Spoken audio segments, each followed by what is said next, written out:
Okay, thank you very much. It's a honor, great honor, to have a friend of mine who's become very friendly over the last number of years. We knew each other before, but Mark is the head of NATO, Mark Rutte, Secretary General of NATO, highly respected by everybody that knows him, but in particular the European countries. They have great reliance on him, and he's done a fantastic job. And we had a tremendous meeting, I guess it's about a month ago, and I think Mark will tell you that it was really perhaps more important the date of November 5th. That was the election day. Maybe that was the most important, because we made tremendous progress together. And one of the reasons that you're here today is to hear that we are very unhappy, I am, with Russia. But we'll discuss that maybe a different day. But we're very happy with them, and we're going to be doing very severe tariffs if we don't have a deal in 50 days. Tariffs at about 100%. You'd call them secondary tariffs. You know what that means. But today we're going to talk about something else. And as you know, we've spent $350 million approximately on this war with Russia and Ukraine. And we'd like to see it end. It wasn't my war, it was Biden's war. It's not my war. I'm trying to get you out of it. And we want to see it end. And I'm disappointed in President Putin, because I thought we would have had a deal 2 months ago, but it doesn't seem to get there. So based on that, we're going to be doing secondary tariffs if we don't have a deal in 50 days. It's very simple. And they'll be at 100%. And that's the way it is. That can be more simple. That's just the way it is. I hope we don't have to do it. But regardless, we are going to be...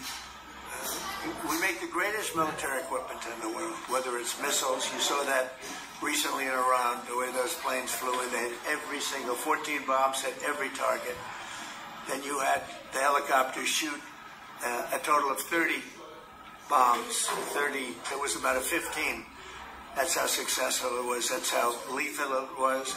A word they like to use nowadays. But it was an amazing, well-organized attack that people in this country want to do for 24 years. You know, when we had the pilots in last week, they were saying, "Sir, we've been practicing this for 24 years," meaning people, not them, but other people that are a little older now. But they too, and here for 22, 24 years, because they always knew they had to stop Iran from doing what they were doing, which is trying to come up with a nuclear weapon, a nuclear bomb. And we did it very successfully. And we make the missiles the best of everything.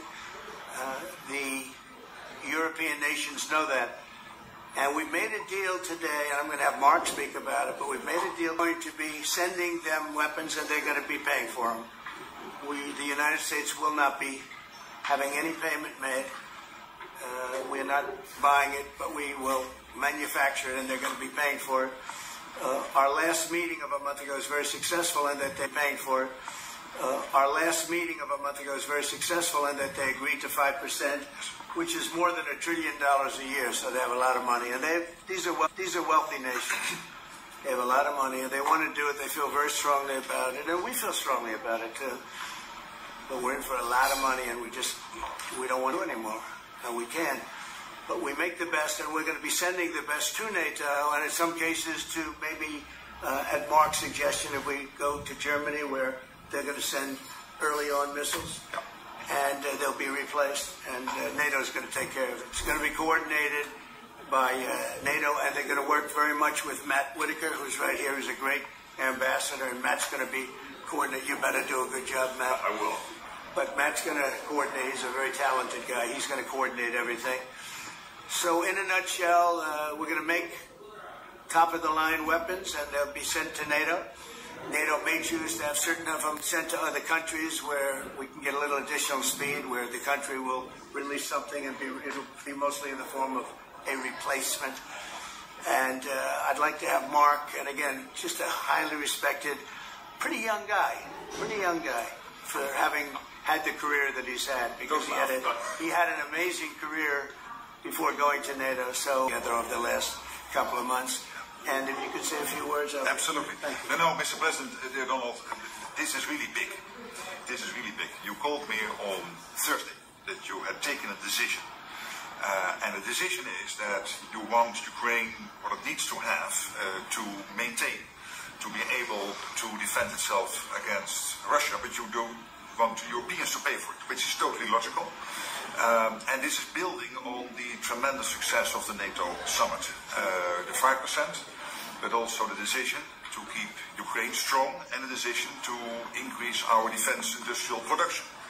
So based on that, that was Europe stepping up. This is again Europeans stepping up. So I've been in contact with many countries. I can tell you that at this moment, Germany massively, but also Finland and Denmark and Sweden and Norway, the United Kingdom, the Netherlands, Canada, they all want to be part of this. And this is only the first wave. There will be more. So what we will do is work through the NATO systems to make sure that we know what Ukrainians need, so that we can make packages. Of course, in a way, we discussed it this morning with Pete Hegseth at the Pentagon, in a way that, of course, the US will keep on its stockpiles necessary to defend this country. That's absolutely clear. But it will mean that Ukraine can get its hands on really massive numbers of military equipment, both for air defense, but also missiles, ammunition, etc., etc. So if I was Vladimir Putin today and hear you speaking about what you were planning to do in 50 days and this announcement, I would reconsider whether I should not take negotiations about Ukraine more seriously than I was doing at the moment, if I was Vladimir Putin. But when I'm Ukraine, I think this is really great news for them. So I really want to thank you for that, and it means the Europeans paying for it. And again, I mentioned all these countries, we will deal with that. And exactly as you said, it might also mean that countries will move equipment fast into Ukraine, and then the US later backfilling it, because speed is of the essence here. So really, thank you. This is important. You did a great job. And it's a really great job. We've been very successful in settling wars. You have India, Pakistan, you have Rwanda and the Congo. That was going on for 30 years. India, by the way, and Pakistan would have been a nuclear war within another week, the way that was going. That was going very badly. And we did that through trade. I said, we're not going to talk to you about trade unless you get this thing settled, and they did. And they were both great leaders. And they were great. But Rwanda and the Congo, that was going on for 30 years. And at least 7 million people killed with a lot of pretty rough weapons like machetes, heads chopped off, going on for many years. You couldn't even get near the countries. Nobody wanted to get near. It's so frightening. And we got that one solved. Serbia, Kosovo, got that solved. That was going to be one that was going to happen. And again, that was something I use. I use trade for a lot of things, but it's great for settling wars. That was really very important. We're working, Marco is working very hard with everybody here on the Strip, the Gaza Strip. I call it the Gaza Strip, one of the worst real estate, the oceanfront property, one of the worst deals ever made. But it was supposed to bring peace, and it didn't bring peace. It brought the opposite. But we're doing pretty well on Gaza. Steve Witkoff is here, and I think we could have something fairly soon to talk about. And we solved other one that we just seem to have, Armenia and Azerbaijan. It looks like that's going to come to a conclusion, successful conclusion. We worked on Egypt with a next-door neighbor who is a good neighbor. They're friends of mine, but they happened to build a dam which closed up water going into a thing called the Nile. I think if I'm Egypt, I want to have water in the Nile, and we're working on that one. It's a problem, but it's going to get solved. They built one of the biggest dams in the world, a little bit outside of Egypt. You know about that? You've been hearing about that one.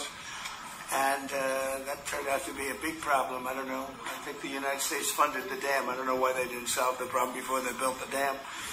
But it's nice when the Nile River has water. It's a very important source of income and life. It's the life of Egypt. And to take that away is pretty incredible. But we think we're going to have that solved very quickly. So we do good. The only one we haven't been able to get to yet is Russia. and I'm not happy. And I will tell you that Ukraine wants to do something. Again, it's a war that should have never started. If I were president, it never would have happened. I used to speak to President Putin about it a lot. It was the apple of his eye. But once I saw what was going on, I said, you know, they're gonna have a war here. I was outside. The election was rigged. And I was outside looking in. And I said, yeah, that thing's going to be a war. Couldn't believe it, because what Biden said was the exact opposite of what should have been said. And it started, and it's a real mess. We're losing, I guess they're losing 5,000 or 6,000 people a day. It's actually now more. I was saying 5,000 a day. It's actually more now. Mostly, and I hope we don't get to the point where we do, but I've been hearing so much talk. It's all talk. It's all talk, and then missiles go into Kiev and kill 60 people. It's got to stop. It's got to stop. But the purpose of this is to say that this is a very big deal we've made. This is billions of dollars worth of military equipment is going to be purchased from the United States, going to NATO. That's going to be quickly distributed to the battlefield.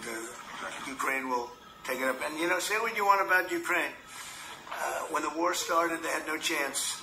And they still would have had no chance if the equipment, they had the best equipment, because we do make the best planes and missiles, and we make the best military equipment in the world by far. And we have new things coming out that are beyond belief, and I'm very excited about the Golden Dome. It's going to give us very strong protection. We've already started that. But they had courage, because somebody has to use that equipment. And they fought with tremendous courage, and they continue to fight with tremendous courage. But they don't have, they're losing on equipment, and Russia's really taken a very positive, very strong, I mean, what they've done the last couple. So what they are doing is 700 drones a day, missiles, bombing cities. This is not because of military goals. It is just creating panic, hitting people out of their sleeps, hitting towns. But also the infrastructure, whole city. Like they're made out of paper. It's unbelievable to see this happening with people, so many people being killed. So we think we're going to make progress, and we hope we're going to make progress. In the meantime, we're going to get you good service on what you need.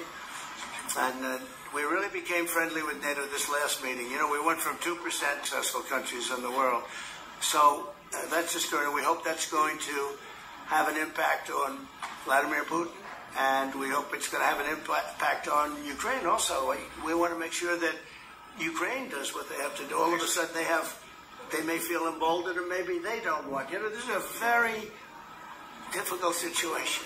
Ukraine wants a peace deal. I think so. And they will stay committed to it, there's no doubt. They want it. But the Russians have to become. They have to continue to want it, though. Yeah, I agree. You and I will make sure of that. All of a sudden they get no. You and I will make sure of that. We'll make sure. I feel confident that they will do what has to be done. Plus, we have certain parameters that both sides know, and we already know what should be done. So I think that's going to be it's going to be very strong. We want everlasting peace. Any questions, please? Yes. Thank you, President. What was the tipping point for you in making this decision? Was it a conversation with President Putin? Was it his intelligence? And why are you getting 50 more days? I think I think it's a very short period of time. I think, don't forget, I've just really been involved in this for not very long. And it was an initial focus. This is a Biden war. This is a Democrat war, not a Republican or Trump war. This is a war that would have never happened. It shouldn't have happened. A lot of people being killed. When the final numbers come in, you're going to see a lot more people are being killed in this war than you think, than you've been writing about. It's a very deadly war. They're all bad, but this is a very deadly war. The numbers are going to be far greater. When an apartment house comes down, and they say 2 people were slightly injured. No, many people were killed. And those numbers will be at some point accurately reported. So far, they're not. It's a deadly war. I think that you're just going to see. I think you're going to see strong movement. I hope so. I hope so. You know, the secondary tariffs are very, very powerful. What about the tariffs that the Republicans in the House and the Senate have read? Yeah, sure. Why are you giving 100%? Well, the Republicans are moving very strongly in the Senate, giving us total control of it. But I'm not sure we need it, but it's certainly good that they're doing it. And Lindsey Graham's working hard. The whole John Thune, all of them, they're all working hard, and they're in coordination with Mike Johnson, Speaker in the House.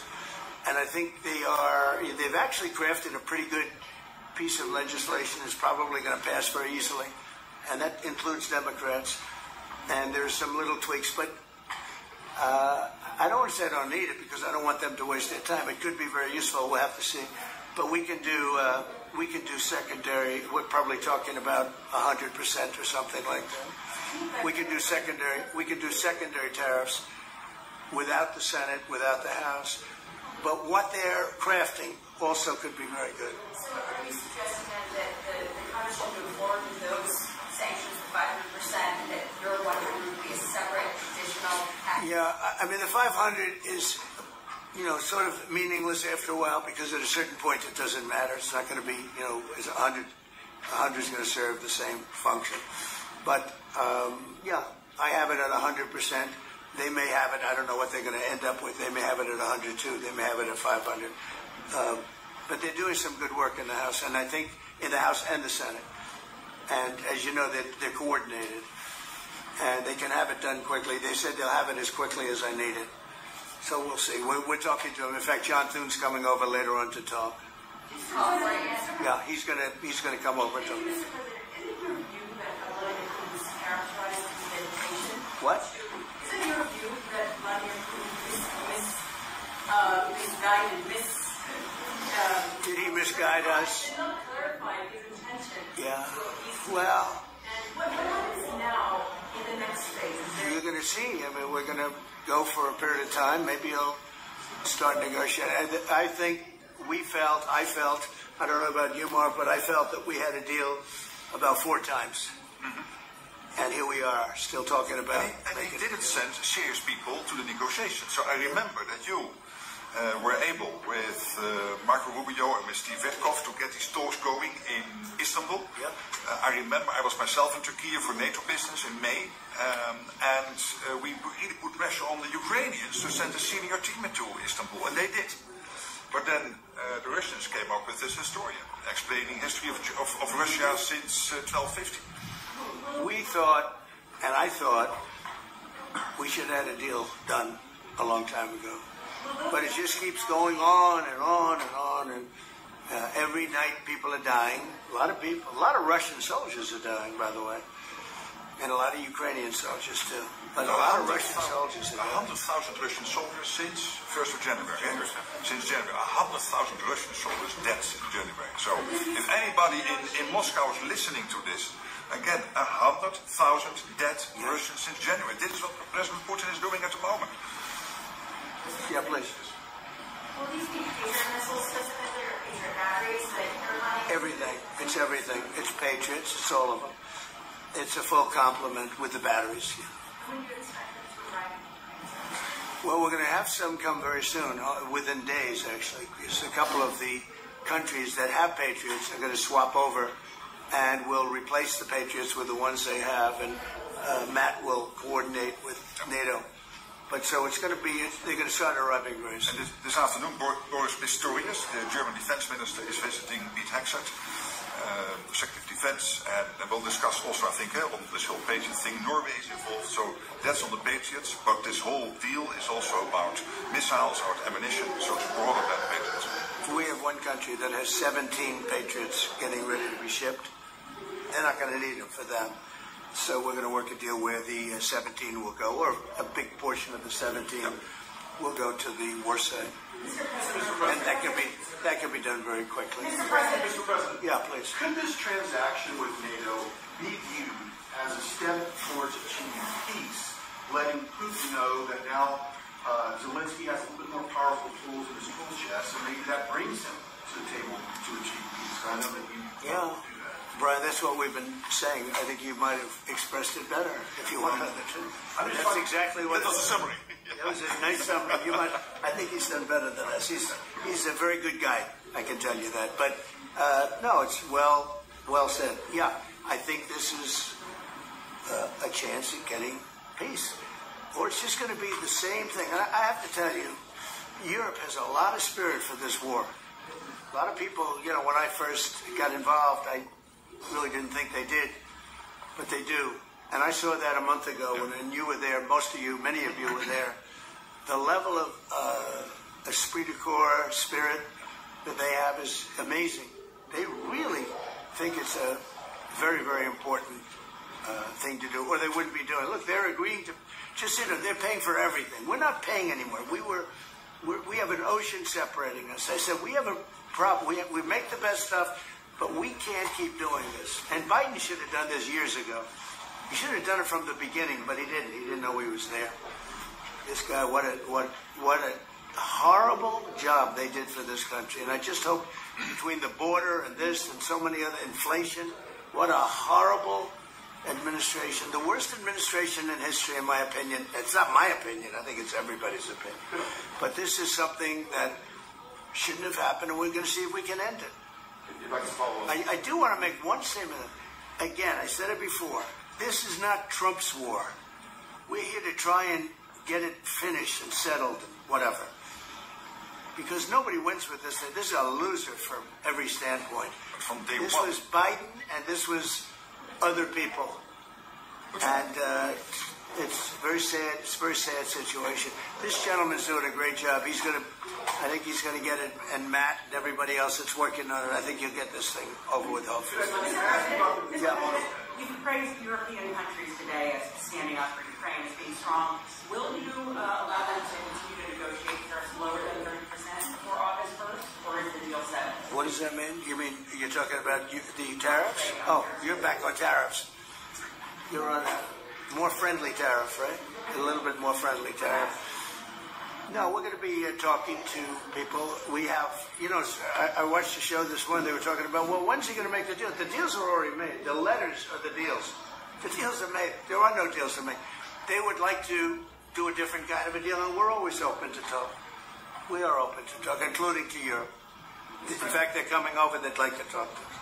Mr. President, is there any concern about the U.S. stockpiles? There was a pause in the delivery of weaponry to Ukraine in order to evaluate, apparently, U.S. stockpiles. What came out of that? Evaluation. I mean, this was a very big, what we're talking about today is a very, very big day. And what Pete was doing, and me too, I knew what Pete was doing, was evaluation, because we knew this was going to happen. And now we actually announced it. They voted on it. It's all been done. So obviously that has a big impact on, when you said pause, obviously you're not going to be doing things if you don't know what's going to happen here. But we were pretty sure this was going to happen, so we did a little bit of a pause. But this is a very big, event today. This is something very big. If it escalates further, how far are you willing to go in response? In what? How far are you willing to go in order to escalate Senator Hamas? Don't ask me a question like that. How far? I don't know. I want to get the war settled. They're not Americans that are dying in it, and, I have a problem, and J.D. has a problem. It's a stance that he's had for a long time. They're not Americans dying, but there are a lot of people dying, and on something that should be able to be settled. And we all agree with that. This group of people, we want to defend our country, but, ultimately, having a strong Europe is a very good thing. It's a very good thing. So I'm okay with that. Yeah, please, in the back. Yeah, it's going to see what the Europeans are willing to pay for. And it sounds like, are you ruling out the U.S. paying from additional weapons to withdraw that authority? Shall I try to answer that? Because basically what the president is saying, that he is willing, of course, taking consideration what the U.S. needs itself. So it's not that you can have a shopping list, you can order whatever you want, because the U.S. has to make sure that the U.S. keeps its hand on what the U.S. needs, also to keep the whole world safe, because in the end you are the police agent of the whole world. You are the most powerful nation on earth, the most powerful military on earth. But given that, the U.S. has decided to indeed massively supply Ukraine with what is necessary through NATO. Europeans 100% paying for that. And what we have been doing over the last couple of days is talking with countries, and I just mentioned the ones who in the first wave immediately said, we want to chip in. And then you are really talking about big numbers. Take Germany visiting today, they are really talking about big numbers. I will say that I spoke with Germany, spoke with most of the larger countries. And they are really enthusiastic about this. They want to, and you know, they're willing to go very far. I will tell you, you know, as for your question, how far would I go? They want to go very far. They don't want this to happen. That's why I think from Putin's standpoint, it would really be good. He gets the country's economy is doing very poorly, and he's got to get his economy back. He's got to save his economy. He could save his country in a sense, but the economy can be destroyed. He's destroyed a lot of countries over the years. He wants to get that economy back. And, you know, he's got a great country for trading and other things. If they could use the assets instead of war, he's got some tremendous potential. That's what I would say. How did you go over this news to Putin, sir? Say? How did you tell Putin this is happening? I speak to him a lot about getting this thing done. And I always hang up and say, well, that was a nice phone call. And then missiles are launched into Kiev or some other. The talk doesn't mean anything. My conversations with him are always very pleasant. I say, isn't that a very lovely conversation? And then the missiles go off that night. I go home, I tell the First Lady, you know, I spoke to Vladimir today. We had a wonderful conversation. She said, oh, really? Another city was just hit. So it's like, look, he's, I don't want to say he's an assassin, but he's a tough guy. It's been proven over the years. He's fooled a lot of people. He fooled Bush. He fooled a lot of people. He fooled Clinton, Bush, Obama, Biden. He didn't fool me. But what I do say is that at a certain point, you know, ultimately talk doesn't talk. It's got to be action. It's got to be results. And I hope he does it. It's potentially such a great country to be wasting so many people on this and the money. And look at what's happened to his economy. Look at what's happened. So, and with the threat in 50 days, yeah, the economy will be hit very hard. I mean, look, I hope he's going to do it. He knows the deal. He knows what a fair deal is. If there is such a thing as a fair deal, there's no winners here. This is a loser. This is a loser. And I dealt with him from the beginning. It wouldn't have happened, but I will say Ukraine was the apple of his eye. We talk about it. It was the apple of his eye, but it wasn't going to happen. And he understood that. It wasn't going to happen.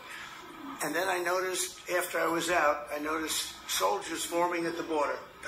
And then I heard horrible, stupid things being said from the other side. And I said, they're really handling it very, very wrong. It's a shame. Yeah. Can I say that is one thing, and that is about President Trump, because you took in office in January. On the 12th of February, you had your first phone call with Putin. I think you did exactly what I hoped you would do. That is breaking the deadlock, starting the conversation, because you have to test him. I know Putin very well from the days when I was Prime Minister in the Netherlands. You have to test him. And you did this. And you really gave him a chance to be serious, to get to the table, to start negotiations. Steve Witkoff, Marco Rubio, we all try to help you.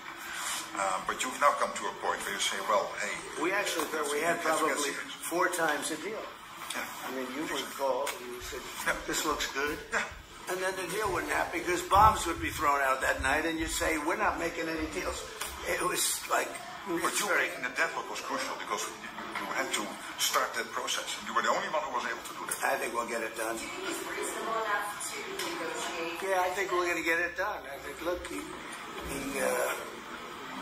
this is a very powerful situation. You have very wealthy countries buying the best equipment in the world.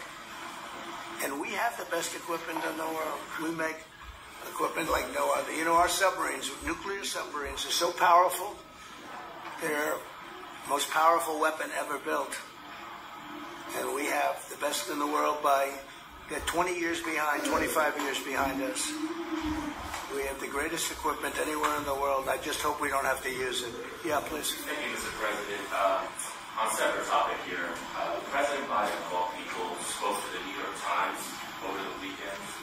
He did not speak to them on record during his time in office at all, but he spoke to them recently. And he defended his use of the offense and said that he saw, but at the same time, the Times reports that he did not individually approve each name for the categorical part that applies to large numbers of people. We're here to take on that. Any new revelations from... Well, I mean, you're talking about the auto pen. Look, the auto pen, I think, is maybe one of the biggest scandals that we've had in 50 to 100 years. This is a tremendous scandal. And I know the people on the other side See that desk, that Resolute desk? Unfortunately, he used it before me. But, we have our choice. But the people on the other side of the Resolute desk, I know them. Lisa, the whole group, and they're no good. They're sick people. And I guarantee he knew nothing about what he was signing. I guarantee it. So they're going to figure it out, and we'll see what happens. But to me, the autopen, you elected president, you know what the autopen is supposed to do? Sign thousands of letters from young people that write. We get thousands of letters a week, Susie, right? Thousands. I mean, tens of thousands sometimes. I look at a room, there's a room where we have many, many people working, responding and sending letters back. That's what an autopen's supposed to be. Sending letters back. That's what an autopen's supposed to be. To write to a young 7-year-old boy that writes to the president, and he wants to be president someday, and he loves America. That's what the autopen's supposed to be. It's not supposed to be for signing major legislation and all of the things. No, I doubt they even spoke to him about it. I think they had, it's called the freewheeling autopen. Like, Biden was never for open borders. Biden was never for transgender for everyone. So I don't think I think the radical left people that took over the White House, and if I didn't win, our country was over the White House, and if I didn't win, our country was finished. When I was in, and I said this a couple of times, I hope I don't bore you with it, but when I was in Saudi Arabia, I was in Qatar, I was in UAE, and then I met with all of your leaders, including you, a great leader. He's now the leader of many countries, not just... No. But I met with a lot of leaders over the last 2 months in the Middle East and all of the NATO countries. And I will tell you, they had one common phrase. They thought America was dead 1 year ago. And today they say, and they all say it, and I hope you'll back me up in this, but they say now it's the hottest country anywhere in the world. It is. Look at our numbers. Look at the numbers we made. You see, we made $25 billion last month. We didn't make that for years. The tariffs are kicking in. The economy's very strong. Even though we have a Fed person who's terrible, he doesn't know what the hell he's doing, but that's all right. We blow through interest rates. We're doing so well, we blow through it. Be nice because people would be able to buy housing a lot easier. But think of it. We thought your country was dead, and they were dealing with China because they were really going to China. But not anymore. But we thought your country was dead, and now you have the hottest country anywhere in the world. So we've done a really good job, and it's an honor to have this man.